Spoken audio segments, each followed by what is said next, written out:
I found this site that has actual slides from that era of when this archaeological dig took place. And what I found was quite interesting. The very first image caught my eye of this image on the right. I'm going to blow this up in a second and compare it to some other images that we have of the Anunnaki. Now, nowhere are you going to see that the Anunnaki are related in any way to Easter Island, but I've done a side-by-side comparison to some of the images, and that particular idol that has been carved does in fact look exactly like an Anunnaki. Well, let's do a side-by-side comparison and look at this image. And this is just fascinating. This is an image of an Anunnaki. You see the large eye, the pronounced nose, the beard that comes all the way up to the bottom of the eyes, the small mouth, the rounded cap.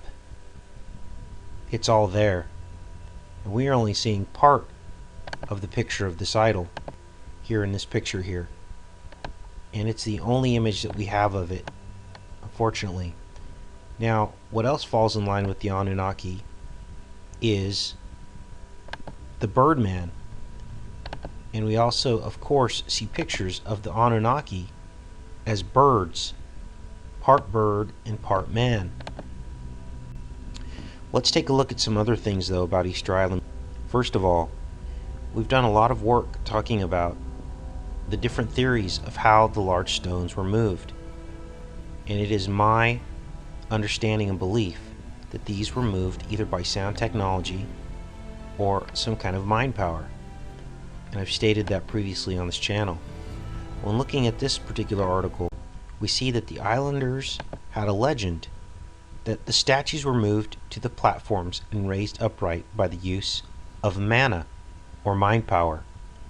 Either the god, Make, or priests or chiefs commanded them to walk or to float through the air, and according to one legend, use was made of a finely crafted stone sphere, 75 centimeters in diameter, called the Te Pito Kura, the golden navel, or the navel of light, to focus the mana. Now, the interesting thing is this archaeological dig that happened in 1914 was called the Mana Archaeological Expedition. Now, they may have known this already from some of the theories that had gone around, because there were actually other expeditions of different types to Easter Island in the 17 and 1800s. So they may have heard that mana was used, and that's why they named their archaeological expedition after it. Let's go through some of these images here. Here we see them lifting a large stone. Now these slides, these glass slides, are for sale actually. I believe for $15,000. They're very valuable. If we look at some of these images here, one of these images actually shows a Birdman.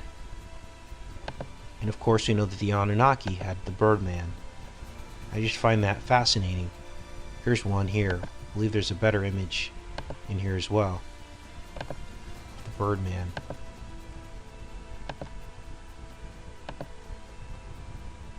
Here's one here. I believe there's one more that's actually much better can be seen. They actually show half-carved moai that are still in the quarry.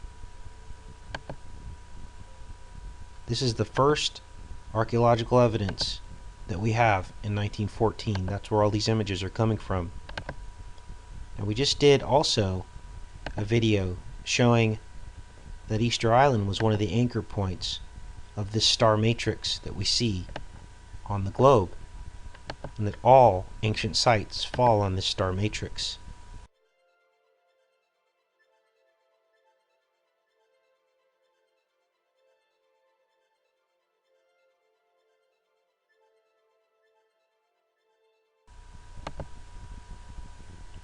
So there is more to Easter Island than meets the eye.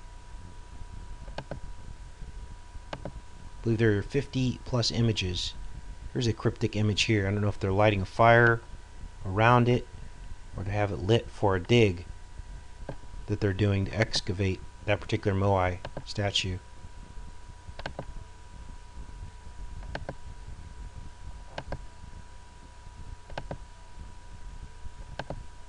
Simply fascinating.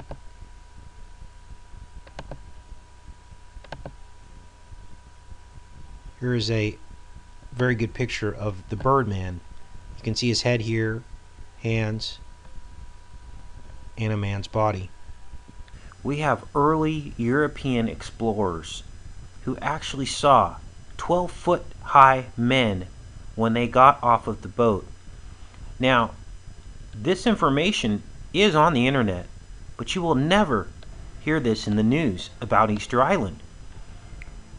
This is actually the proceedings of an explorer named Barons, and he solemnly states, with truth I might say that these savages are all of more than gigantic size. The men are tall and broad in proportion, averaging 12 feet in height.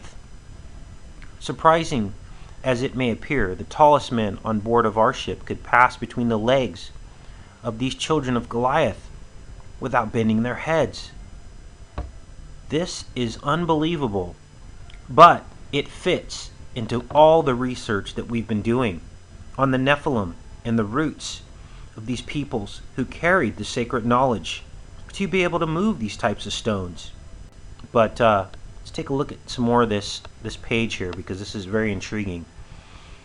It says, the tallest men on board our ship could pass between the legs of these children of Goliath. What it also says here is that the women cannot compare in stature with the men, as they are commonly not above 10 feet high. Roggeveen states, the people are well proportioned, okay, of limb, having large and strong muscles, and are great in stature. Okay, this is different than what we see with the giants that we see today. Okay, they have snow white teeth, which are uncommonly strong. Indeed, even among the aged and gray, we are surprised to see them crack large, hard nuts with shells, were thicker than our peach seeds.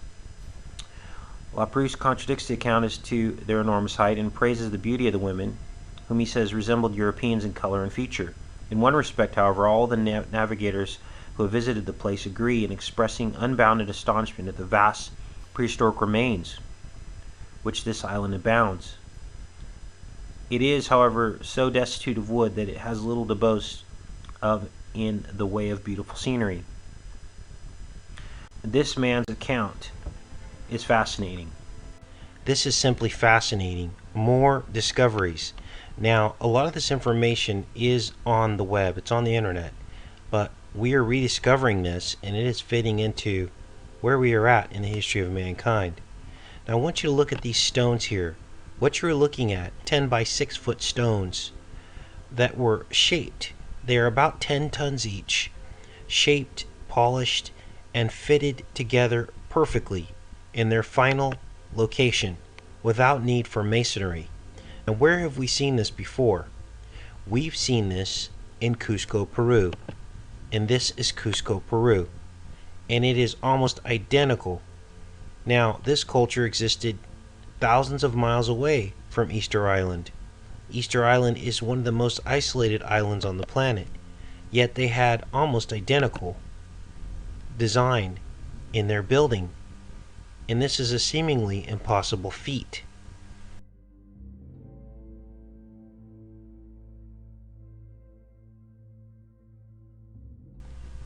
Now, we're going to play the matching game. All of you guys have played this. On your left is the Rongo Rongo, which is the earliest known writings of the Rapa Nui, of the people of Easter Island. And on your right is the ancient Sumerian text that we find in the Sumerian tablets, which is the oldest known writing. Now, this particular character here stands for Earth. And there is another character that stands for heaven, and that is this star symbol. Let's zoom in on this. Now, we're going to try to match up some of these symbols with the ancient Sumerian text. And as you will see, it is not that hard to do. In fact, it is eerily easy to do. Now these are image-based hieroglyphs. So, would this be the symbol for heaven? It's possible. 2 stars. Now, let's look at the symbol for man, which is this symbol. We have a man here. The symbol for woman is here. This could be a woman because she's impregnated. We have a symbol for water, which is eerily similar to this symbol here. We also see a symbol for head, which obviously this is the head, and if we're only showing the head without the body, that could be this symbol, or it could be this symbol as well. Now here's where it gets very interesting. Look at the symbol for fish, and when they turn the Sumerian text, it actually matches the symbol for fish in the Rongo tablets. We also have a symbol for ox, bull, or strong, and when it's turned, it resembles this symbol with the 2 antennae, so to speak, and the vaulted area within it. Very similar characteristics. We also have barley or wheat, which could be this symbol. And then of course we see drinking.